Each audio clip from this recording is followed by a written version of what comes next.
In this video, I'm going to do a Waves Audio Greg Wells Mixcentric plugin review. Now, this plugin can really brighten up your mix, and one of the best parts is it's super easy to use as it's just one knob, but there's a lot going on behind the scenes of that one knob, and we're going to look at that in just a bit. I'm Zane. Welcome to Simple Green Tech, where I do weekly audio tech tips, tutorials, and reviews to help you conquer the tech and unleash your creativity. Now, if you want even more information on the Greg Wells Mixcentric plugin, I've included a link to the listing on the Waves Audio website, so you can head down to the description, click on that, and be taken directly to it.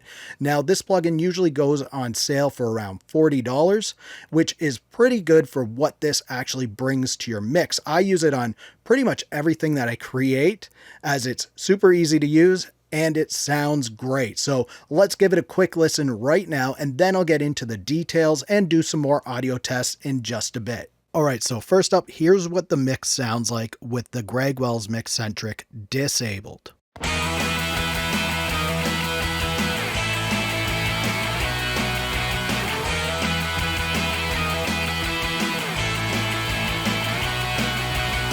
Now here it is with the Greg Wells Mixcentric turned on.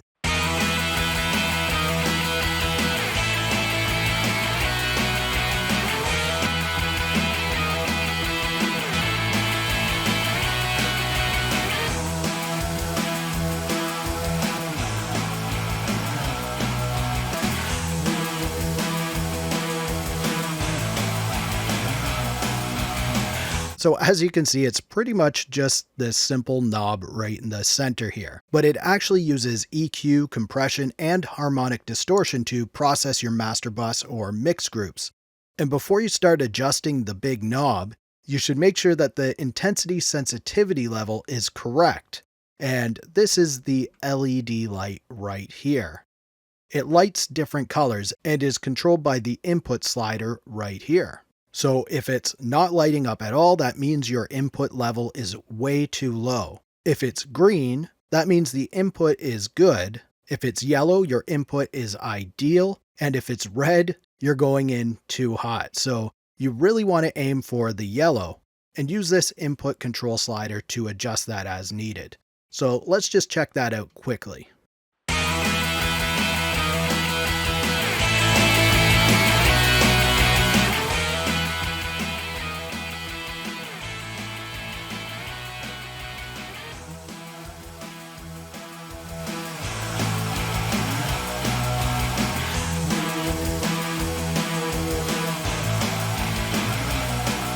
And once you have your intensity sensitivity level set, you can move on to the intensity level with the big knob. And what I like to do here is go up to the preset section up here, and then load one of these that sounds like something you like. I think I usually go up to the clean up real nice. And let's listen to how that sounds.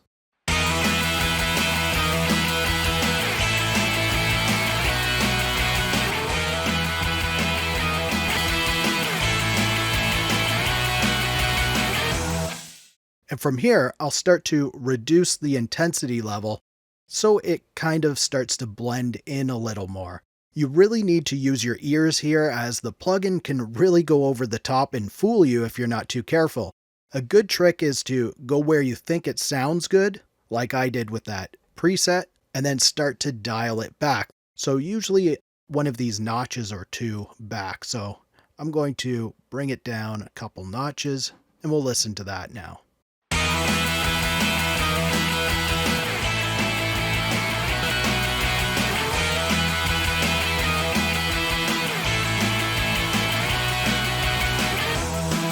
That actually doesn't sound too bad right there. The Greg Wells Mixcentric plugin really brightens up your mix, and initially this can sound great, but when you start to listen to it critically, you're going to notice that it's too bright if you have the intensity set too high. So let's just listen to how it sounds in various positions on here.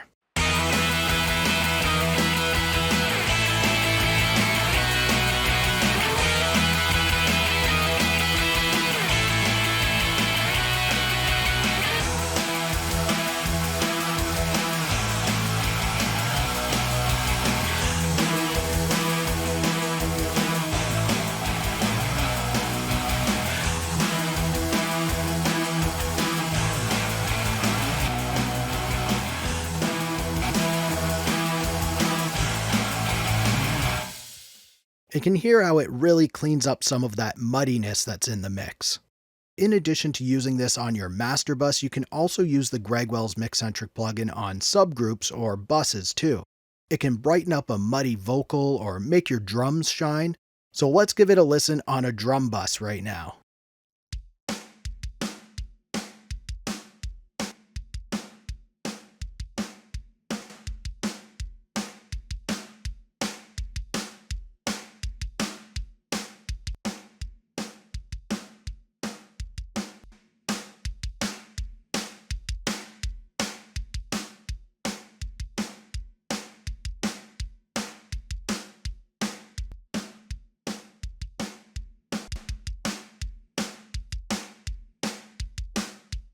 And as you heard, it can really brighten up that drum bus and whatever bus you decide to put this on. Now, back to the master bus. Waves recommends using a limiter after this plugin when it's used on your master.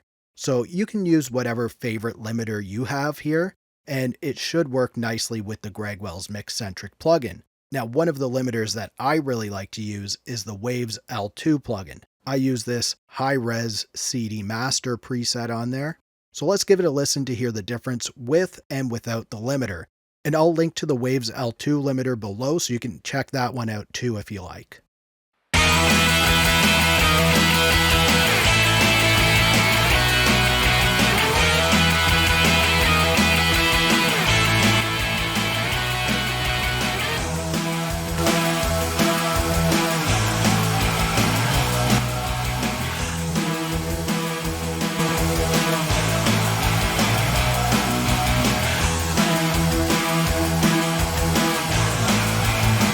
And another plugin that I like to have in between the Gregwell's Mixcentric and the Waves L2 is the Kramer Tape plugin. And this is another Waves plugin. I'll link to it in the description as well. But this one is just a tape saturation plugin that kind of glues everything together. So let's listen to that now.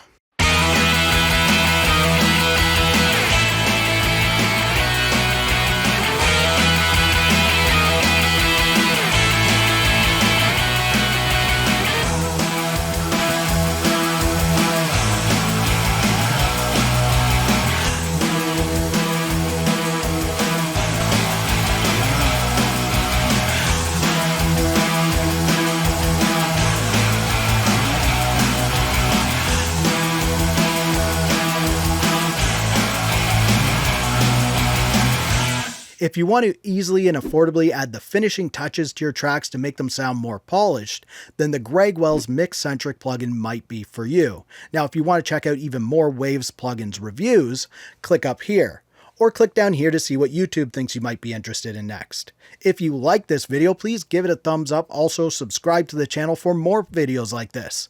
Thank you so much for watching for Simple Green Tech. I'm Zane, keep creating, and we'll talk soon.